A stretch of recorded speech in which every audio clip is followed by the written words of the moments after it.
Hey viewing audience, how was your Halloween? Good? Nice. Big Red Face-Off collectively as a show couldn't enjoy the holiday because we care so gosh darn much about Cornell hockey. And do you know why we do it? Because of you. Cue the music.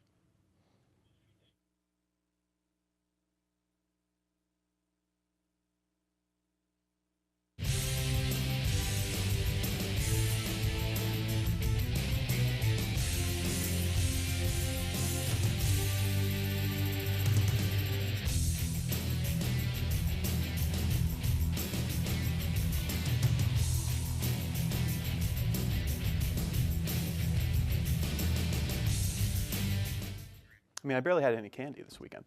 Welcome into another edition of Big Red Face-Off. I'm LeBlond. Before the adorable young children took over the streets of Ithaca for Halloween, we had Friday action for both the Cornell men and women. Starting in the afternoon, the Big Red women had a chance to get in the win column against RPI, which is where we pick it up.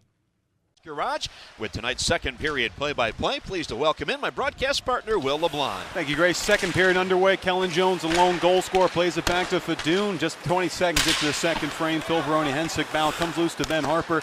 He'll go deal deep. Carlisle, Bailey tries to clear. He'll end up putting it in between the legs of Hensick. Going to go all the way down. No icing on Ashton Saltner trying to reverse back. Fadoon guarded closely by Bailey. He works up to Carter Banks. Banks goes high wall. Lepine gloves it down though. Touch first by Banks, so no hand pass called. Played back to Taylor Fadoon. He goes D-to-D with Ashton Saltner. 1-0 lead for the Comets after 20 minutes when leading after one. 17-2-1-1. An uphill climb certainly for the Binghamton Senators. That one goes up and out of play. Watch out in the crowd as that one played up and out, that time by Ashton Saltner. And we're talking about after one period of play when Binghamton's trailing. It's been a tough year, and it's been tough when they're down after 20 minutes. 3-22-0. So it'll be a tough one for Binghamton, but they've had some good bursts of offense so far in this first period. Ryan Rupert set to take the draw against Alex Friesen. Friesen wearing the assistant captain's A for the Utica Comets. He wins it back. Travis Earhart now trying to lead the rush. He spins away that time for Michael Kiernan. Earhart passes it over, now put in by Bubella. He was looking for a return pass to Earhart, a little too far though, as it crawls in on Matt O'Connor, and the rookie netminder from BU gets the easy cover. It'll be interesting to see how Binghamton comes out for period number 2. That second power play that they had really gave them a shot in the arm. It kind of turned the shot totals around, still sitting at 13-8 after it was at one period. But I like to build off of it. You talk about the struggles, you're down. But fortunately for Binghamton, just by a single marker as we sit right now early in the second. It's been a game of momentum swing, especially last night for Binghamton when they were on the power play against Wilkes-Barre. They got some good chances and led to some good opportunities after that. Bubella now backhanded pass in front. Kennens looks for a wraparound. Comes off his stick, comes loose now, point. Shot that time goes wide, deflected by Jerome Leduc, though barely wide. Now he ties up with Milos Bubala. Bubala and Leduc battling, comes loose now, Ryan Rupert. Bubella once again, point Earhart. He gets by Kiernan, shot that time blocked by zone man Bubella. And now played down low by Shields. Lepine first to it in the far near corner. In front, Kennens a shot, he scores! It's gonna be Milos Bubala getting his first professional point. He wins the battle behind the net. Gets it in front to the Latvian Kennens, and then just like that, a minute 43 into the second period, Utica extends their lead. It's 2-0. That wasn't too much of a battle down below. You might call it a battle for position. Guillaume Lepine was there. I haven't seen it on the replay yet, but he kind of took a little whiff at that puck. His stick was right over top of the puck, and it was picked up by Bubella as Lepine then kind of had it drift out of his reach, and it was centered, and it was snapped off in front, almost like I always liken it to Mike Hoffman. He always liked to go down, still does up top in the NHL, but when he was here, go down on a knee and just leverage that shot to the front. He just buried it over the glove hand of O'Connor for a 2-0 lead. And just like last night, the Wilkes-Barre Scranton Penguins, when Tom Kostopoulos picked the puck out of the net for Jake Gensel's first point, same thing happens right now. That's Milos Bubela's first professional point after playing 4 seasons with the RPI Engineers. He gets on the board, and he just won a battle straight out against Guillaume Lepine to work in front of Kennens as we get the stoppage after puck goes out of play. Puck in the offensive zone will be Volk on the draw for Utica going up against the big David Jarzynski. Draw won that time by Jarzynski. Tansey moves up to McCormick. Kennens, assisted by number 39, Milos Bubella. Time of the goal, 143. Kennens from Bubella, time of the goal, 143. Comes loose, John Landry, he goes wall that time, trying to find Grenier, doesn't get there. Now up for McCormick. McCormick trying to dig in, but Landry bodies him away. And now Kanata goes in direct. Picked up by Robinson, still in the offensive zone. Tuzzolino right point. He hesitates, trying to get around the bait. Has a shooting lane. Now down low. Dzerzhinsky trying to poke that one home. Free in front. Comes loose on the other side. Not sure that one didn't go in. And now it's Utica the other way.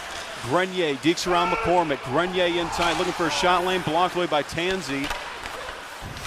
Green light goes on for a whistle, but we don't get any. As play continues now. Grenier inside, looking for a backhand saucer pass. Goes off Tuzzolino, still loose in front, but Tansey plays it to the wall and clear. We've seen a couple of weird bounces either way. It's actually a nice play by Tuzzolino after it looked like he's going to turn it over at the blue line at the other end. Comes right in front. Nice save by O'Connor. Comes free. Net almost goes on top of him.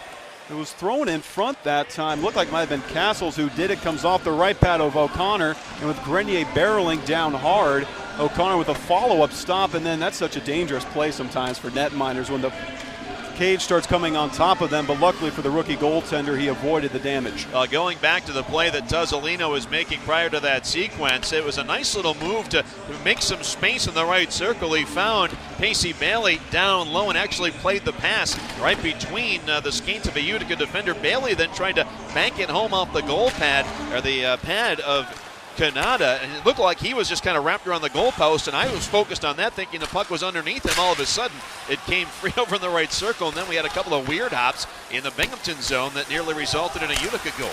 And Wilkes-Barre Scranton was so quick to respond last night to the two Binghamton goals. The Senators almost got one right back to put it back to a one-goal advantage. Puck in the offensive end now for the B-Sens. Denny Hobbs tries to poke it free. Delayed penalty come up, didn't see it, but it's the other way now. Taylor Fadoon. Fadoon with the shot, that one gloved down by O'Connor. We will get the whistle. 16:29 left to play in the second period. Now, Mike Pereira was in a battle on the boards for the puck, and I didn't see who it was, but we can see now it's going to be Travis Owanek going to the box. But I saw Pereira go down and kind of had that head kick back and jerk back, so you know he caught a stick or an elbow. But this is going to be a high-sticking call, just a 2-minute variety, and Binghamton going to be short-handed for a third time here tonight, just what they don't need. I talked about the momentum built up on Binghamton's last power play in that first period. If there was any semblance of that, it's been totally taken away by the early score by Ronald Kennett, and now Binghamton struggling penalty kill, going to be on the defense here once again. Yeah, you mentioned a great dangerous time. 2 minutes for high sticking. Time of the penalty, 3:31. Draw one. Utica has with Fadoon right point. He plays down low the wall. Friesen on the backhand, tried to go indirect back to Fadoon, went off the linesman's skate that time and cleared all the way down by Dzerzhinsky. How many times did we see that last night with Jim Harper? And I was talking with head coach Luke Richardson about that this morning after our pregame chat, and he just said he was kind of chuckling. Harper stayed on the far side of the ice, but the guys were really giving it to him from the bench, and linesman Judd Ritter maybe had a little smile creasing his face, the near side linesman, during last night's contest. Just saying, thank gosh it was me. Puck like it came out. Fadoon still holds, gets a shot blocked away by O'Connor, loose in front. LeBay had a chance to shoot, but instead he'll play it back left point. Kennens wraps it around far side to Friesen. Friesen saucer pass Fadoon. He gets away from McCormick, gets it back to Friesen. Friesen right wall, down low Kennens right back. Now Fadoon with a bomb through traffic, hit his own man Carter Banks. Binghamton tries to clear with the Duke, now free in front. Banks, one pass right there, loose in front. Friesen poking at it. Looks like it stayed out as the big 6'5" frame of Matt O'Connor got extended across the goal line. Another Binghamton defender in there. And, you know, at the end of first period, it looked like Binghamton had one for sure as Shields covered it up in front. I think the same thing just happened with Max McCormick. And you can close the book now on Nathan Boughton. His afternoon is done. It'll be the right-hander Andy Stewart, senior 6'3", 190 out of Scotia, New York. He'll come on and relieve Boughton, number 25 for him. And just trying to take a quick look at the final stats on Boughton. He goes 4 1/3, gives up 2 hits, no runs. He had 1 walk and sprinkled a few strikeouts around there as well. He finishes with a couple. So Bombers unable to beat Boughton. You can, again, close the book on him as he ends his afternoon with no base runners on, and maybe the right time for him to get pulled, as Zach Cole was the first one to get a base hit off of Boughton, and he hit an absolute screamer back up the middle, in the third inning. Yeah, well, we saw Boughton kind of struggling in that third inning as Ithaca was able to get some runners on, get the bases loaded after going unscathed completely for the first two. Perfect game in that sense, and then Ithaca was able to get some runners on the board. Nobody scoring, of course, nobody coming across the plate. But Bowden's pitch count was getting up there, and it looks like Coach Landers is going to go with Stewart, getting his 4th game action of the year. Stewart, that lanky right-handed pitcher, working a bit of a sidearm style as he 6'3", 190 he stands at, Will. So you see him really towering over Zach Cole from that pitcher's mound. Stewart fixed the landing spot, the dirt right around there. He'll work from the windup to start in this 5th inning. Again, 1 away. Zach Cole at the dish, the 9th slot hitter. First pitch to him. Fastball, he swings again. Another first pitch swinging from the 9th slot hitter, Cole. That one goes foul just to the left of Giller at first base. And you like to see what we can get from Stewart. You don't know what you're going to see from him, but someone with that frame, you expect kind of a real flamethrower here. Cole working behind 0-1. Stewart gets a strike in his first pitch of the appearance. He's ready again with the pitch. Fastball outside corner, strike 2 to Cole. Senior Cole Biven, unorthodox journey to get to this spot in the varsity. He played 1 year for the junior varsity program here at Ithaca College. Also playing on the junior varsity program 1 point in his career, Tucker Healy. Pitch to Cole. Off-speed tap foul. It'll go to 0-2. Curve all the time from Stewart. And again, Tucker Healy, a guy who spent 4 years here at Ithaca College playing under George Valcente, the right-handed pitcher with dominating 9.2, 9.3 mile-per-hour fastball stuff. Just finished last season with the Midland Rockhounds, AA affiliate of the Oakland A's. Currently enjoying spring training right now out west in the desert for the A's. 0-2 pitch to Cole. Off-speed swing and a miss that time. Cole way out in front, and Stewart, in his first batter of the afternoon, gets the swinging strikeout. Is it was able to tap it foul, but it came back right up and hit him. So luckily for him, it didn't matter. He strikes out here, but if that had stayed in play and hit him, we would have had a little interesting scenario there. If he was in play, they're going to call him out there. But he does strike out here, and it looks like Stewart has it working early on his first appearance of the day. Josh Shavakul steps in, the second baseman. First pitch in from Stewart. Off-speed once again, and it'll be a called strike right around the lower half of the zone. So Stewart working well and working efficiently from the windup.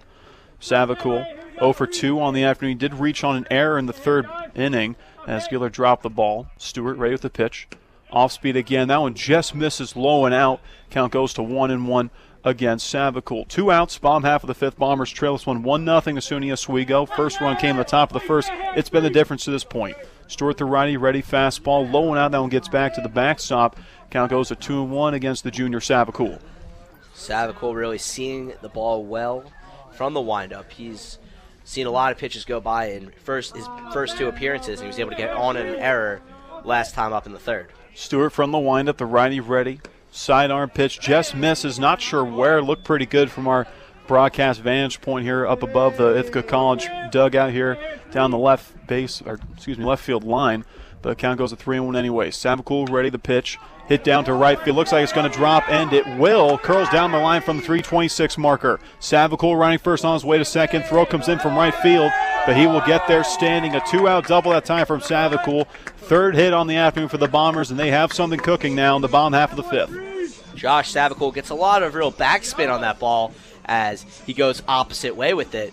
It really skied towards that right field foul pole. And a lot of room back there, really extending deep towards the corner, and is able to easily trot his way around the bases, get the second standing up. And it brings up Ryan Doherty, the junior. He had a base hit last time he was up. He dropped one down to the left field line as the lefty hitter flicked his wrists out and got that base hit. It was a second on the afternoon against Bowton. Stewart ready, the lanky right-hander once again with Shavakul stationed behind him at second base, following the double. Doherty ready, so is Stewart. Here's the pitch. Fastball ripped left side. That one's in. We'll see if they bring Shavakul. They will stop him at 3rd. Head coach George Valcente position to slow down Shavakul. Hit very well by Doherty. First pitch bingo out to left field. Kutcher, though. He will cut that one off, throw it right in immediately to Hamilton. And runners on the corner now for the 3-slot hitter, Trevor Thompson. Good decision by Coach Valcente there to hold Shavakul at 3rd, because you see Kutcher got a good jump on that ball, hit very hard off the bat of Daugherty, and it came right to him. So he picked that one up with the glove, and you saw on the throw over, went right to Hamilton. Had Shavakul been running, he would have been out by a mile. So George Valcente able to hold him at 3rd, and although they're 2 outs, and now you have runners in the corners, you give yourself the chance to score a run versus the risk there, which from our vantage point, it looked like he would have been out. Trevor Thompson, 3-slot hitter, the junior, entered with 8 RBI on the season. He had a chance to drive a few in back in the 3rd inning, but he ended up striking out swinging. 0-2 on the afternoon. First pitch to Thompson, off speed. called strike. Looked might have been down in the zone, but the call's made and it's 0-1. George Valcenti had a conversation with Thompson right before the at-bat started, and as broadcasters, we have to figure something along the lines of look for off-speed. They've been throwing plenty of curveballs to the juniors so far. Stewart ready from the stretch. He'll throw over to first. Giller has it, and diving back in is Doherty. Trying to keep Doherty honest over there at first. And it wasn't really a hard pickoff attempt from Stewart. Didn't really go into it too quickly. Just a little something to say, hey, I see you over there. Keep my eye on you. Thompson, the team leader in batting average, using .326 entering the afternoon. He's ready now. Double move coming. Nothing happening as both runners retreat to their respective bags. You can't do that in the major leagues anymore. It's actually a balk, but still allowed in the college ranks as Stewart shows it off right there with runners on the corners and 2 gone. Yeah, it looks like a few players were actually shouting balk there from down below us, Will. So they're hoping the ump might bite on that, but no can do. Stewart with the pitch to Thompson, off speed, driven deep to left field, up and over, and that's going to get over the head of Kutcher. One bouncer, and that's going to be a ground rule double. Lands just to the left of the 358 sign. 2-bagger for Thompson, and Doherty's going to have to retreat back to third base, but Savakul does score, and the Bombers are on the board. They tied up at 1 in the bottom of the 5th. Trevor Thompson showing the sweet swing there. Clubs that one to left center. There was no doubt about that. That was getting over Kutcher's head in left field. And really lucky for Oswego that it bounces over the wall because, as you mentioned, Doherty would have easily scored and then some off of that one as Thompson really got the sweet spot of the bat on that one and drove it out there. Wind dying down here on the South Hill might not have affected that one as much as it was simply driven that time from Trevor Thompson, who entered the game with a couple of home runs. He almost got his third. Just a few more feet, it would have been up and over the fence here in left field, and we'll have a conversation once again with the SUNY Oswego coaching staff with their pitcher Stewart. It's going to be Scott Landers going out to have a conversation with his senior right-hander. This game is really a test for Ithaca because we talked about the California road trip, the annual trip they take during spring break. 4-4 in that, some good wins, some bad losses. They took Cortland down to the wire just last week. This is a 13th ranked Oswego team. They've beaten some top-tier opponents in D3 baseball. Home opener. And it looks like Ithaca's been battle-tested because you see that now. They were struggling to score early on, past few games. And again, stranding the runners in the third inning. But Ithaca's back out of here. Trevor Thompson doing his part in the heart of the order after he couldn't convert in the third with the bases jacked. We're going to have a pitching change once again from Freeman Field. Andrew Morano will come on. Bombers have tied in the bottom half of the 5th. We'll be right back with more 5th inning action. 1-1 Oswego and Bombers at Freeman Field on the campus of Ithaca College right here on VIC Radio. ESPN Ithaca Sports Center. It has been all about the Bombers in recent years when it comes to New York track and field, and now they are receiving national attention. The Ithaca College women's track and field and cross-country teams ranked 12th in the nation for Division III schools this past year. The season was highlighted by Brandy Smith, who won the national title in the discus. Syracuse football plays kicker Cole Murphy is one to watch, for the Groza Award, that is. The sophomore is placed on the Lou Groza Award preseason watch list, along with 29 of the nation's best kickers. The award is given to the country's best, and Murphy will have a decent chance of winning as he went 13 of 16 during his first year, including a career long of 50 yards. The Healy train keeps on chugging along in Midland, Texas. The Ithaca College grad had a scoreless appearance yet again for the Oakland A's AA affiliate. The 25-year-old struck out a pair while holding the Arkansas Travelers hitless in 2 innings pitched. Healy has now kept opponents scoreless during the last 19 innings of relief, which spans 13 appearances. A promotion could be on the horizon. And there's day baseball today when the Yankees close out their series with the A's. First pitch set for 1:05 with 12:30 pregame coverage, all right here on ESPN Ithaca. With your Sports Center update, I'm Will LeBlond. Get your 2015 ESPN Ithaca golf cart now and hit the links half off. 3 cards to choose from at ESPNIthaca.com.